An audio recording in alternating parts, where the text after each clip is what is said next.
we've received a number of requests. We keep receiving them over time. People wanting me to talk more about master artists. We've done some. We decided to do this a little different this time.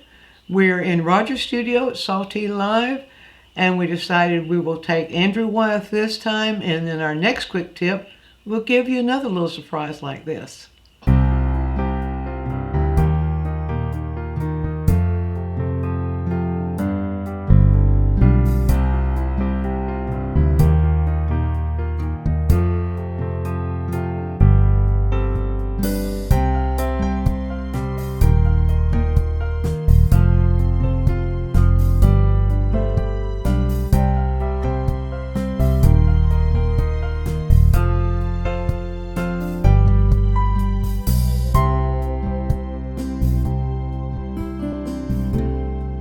Andrew Wyeth is an artist who has influenced me for a long, long time. Not because he can paint so realistically, because the life his paintings have as a result of how he places them on the canvas and, of course, the expression he gives them. But the placing of the images on the canvas is one thing that gives his images so much intrigue. So I thought I'd take this one. This one, as you can see, is not pleasant to look at. It's one he's called the Kerners. You know, he did spend lots and lots of time with these people, Anna and Carl Kerner, at their home. He did many, many paintings of them, their home inside and out. And this is one where he was doing sort of a portrait of their lives together. But it's not the meaning of the painting I want to talk about. It's the placement of the images. Now, a lot of times people will just place their images just anywhere and then paint them because they're more interested in the image than they are in how people are going to look at it. Well, that dog won't hunt in my world. And then there are others that have these rules they want to follow. Rules are no good because you just have to memorize them and then you worry yourself to death to be sure you follow them. But it's a good idea to learn what principles do and how the way you place the images affect the whole painting. Now, one of the principles let me say something else. One thing I love about Wyeth is that he could twist a principle. And I know people will say, break the rules. There's no rule broken here. He's simply going beyond the principle. He's using the principle, but in an ingenious way. Now, let me show you what I'm talking about here.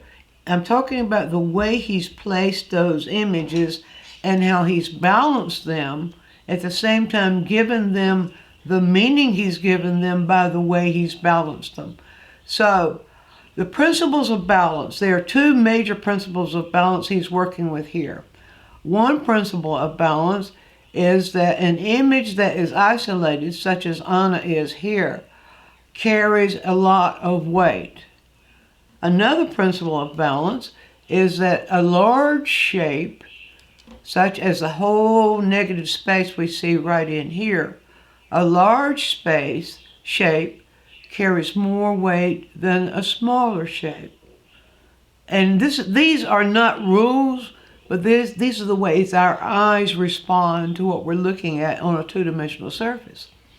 Another principle is that dark shapes carry more weight than light shapes of the same size. And yet another balance principle is that the closer to an edge a shape is, the more weight it carries. And yet there's another one, and that is weight is created by the direction in which an image is looking. So by Anna looking in this direction, she's creating a weight that pulls in this direction. By Carl looking in that direction, he's creating a weight that pulls in that direction. Now, how many principles of balance did I list there? I list some of the major ones that we are concerned about when we're painting. Now, let me show you how brilliantly done this is. In my estimation of all my years of study, this is one of the most brilliantly composed paintings ever done. One of.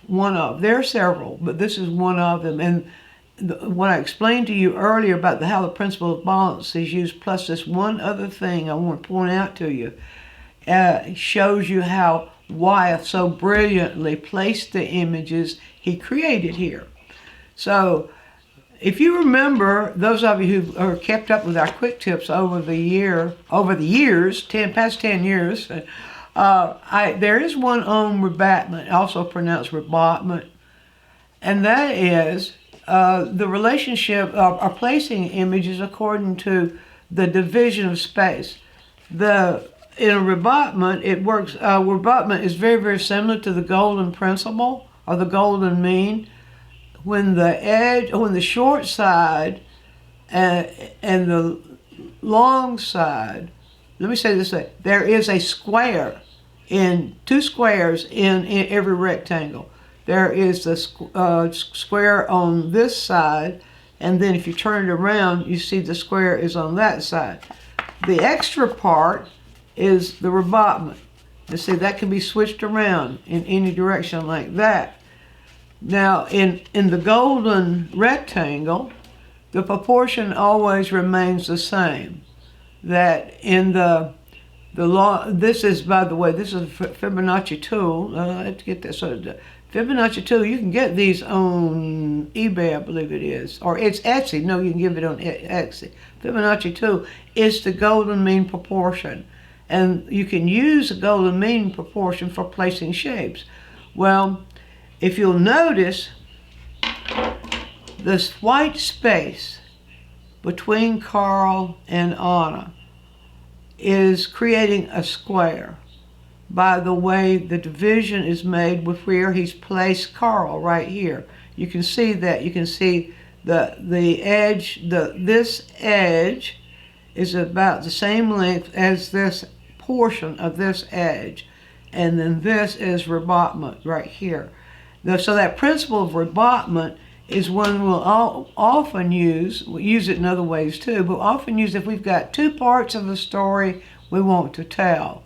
We'll have one part occupying the square and another part occupying the rectangle. Here, where am I? Oh yeah, right over here, the rectangle. So you see he's used a rebatment here very, very close to the golden rectangle, the way he's placed these images. Now, you would think that with Anna being here, with Carl being over here and being so dark in value, that he would be carrying a lot of weight that would be throwing this off balance. But the darkness of this and the direction he's looking and the fact that it's so close to the edge is balanced by the large space here, Anna being isolated in that large space. And one more thing, the direction in which this rifle is pointed. The direction in which this rifle is pointing is pulling your eye right back to Anna, helping create a balance that is, create a balance that adds to the weight that the isolation is creating here, and that the large space and the balance, that the weight that the large space is occupying here. So if you look at it now, you can also see that if you look at it vertically, he's got that space at the top. Let's get it over. I've got to go get over. Okay, here we go. You see that space at the top there? Where you can see that space at the top is less than, it's almost down, almost halfway down. Can you see that? It's not quite exactly in the middle. How many times have you heard people tell you, don't put things right in the center? You know, how many times have you heard people tell you, you have to have your space divided into thirds? A third down, a third up. Well, Wyeth didn't do that. He dropped these images, especially the very, very heavy one here. He dropped the image of Carl's head almost down to the center line. And Anna's head is right on the center line. But it's so equally balanced that, and the way the images up here are just a very subtle difference in shape with the ceiling showing right. Is that the ceiling? Yeah, ceiling showing, I guess, right up there. that change in value here with creating that horizontal direction, and that emphasis on the vertical here that's going right behind his head, pulling in this direction, sort of subdivides the space. This shape sort of subdivides it so that we have a larger shape here and a smaller shape here that prevent that sort of 50-50 division of space from even being obvious. He has balanced it by the way he has taken the principles of balance and combined them together. And combined them together in the way that he has placed those images on his canvas. And because the way they are combined together, we get the meaning that we get. That very, very harsh meaning. Whether he meant to point that gun at Anna, we don't know, but it does feel pointed at her. And we can tell she's a very unhappy woman. She was. And we can just see the sort of, well, you could say the expression in Carl's face is a very, you may, rough, not gentle expression, a very harsh personality type. He says other things too. I'm not going to try to interpret the painting. Everybody gets their own interpretation for it. What I just wanted you to pay attention there is how ingeniously those images are placed. And also, what I challenge you to do now is if you have a subject you're considering that has maybe two main parts to it, consider some sort of composition that would use balance in the same way that Wyeth has used it here. And that would, I think you would find that would be a lot of fun to do. So the idea is not to try to follow rules, but take the individual principles as what they will do and use them together in creating a more interesting painting, in the way you place shapes according to what the principles do, not just trying to follow a rule. So give that a try. I think you'll find it fun. Be sure and view all of our quick tips. And while you're doing so, subscribe to the channel, click on the bell so you'll always get a notice when we produce a new quick tip, which is every week. And if you have a question, leave it in the comments section and we'll make a quick tip for you. Also, take a trip over to DianneMize.com where I have full-length lessons, downloads, DVDs, lots of other stuff there, some free stuff for you. And while you're there, you can subscribe to the newsletter, and that way you'll always be informed every time we do something new.